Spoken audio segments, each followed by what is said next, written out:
First, we have to place the machine in a plain surface as steady as water level. The current connection can be connected to the motor directly. Then only after turning on the machine, we can put the pepper into it. The pepper can be put at the top of the machine through a basket or something. Then gently push the pepper into the machine. We can do this continuously until the machine is filled.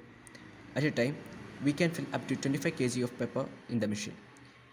Within 30 seconds, the pepper is dropped out from the machine through the holes under the cabin, and it will slide into one side of the machine.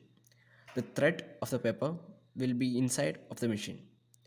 After about 90% of the pepper is threshed, the thread of the pepper will start to get threshed, and we can see the bits of thread will start to fall through the holes. At that time, we have to stop the machine and can open the bottom of the cabin and take off the threads from the base. It will contain about 10% of pepper, so keep it apart from others and repeat the process. This process of threshing 25 kg of pepper can be done in few minutes, as well as we can thresh up to 150 kg in an hour.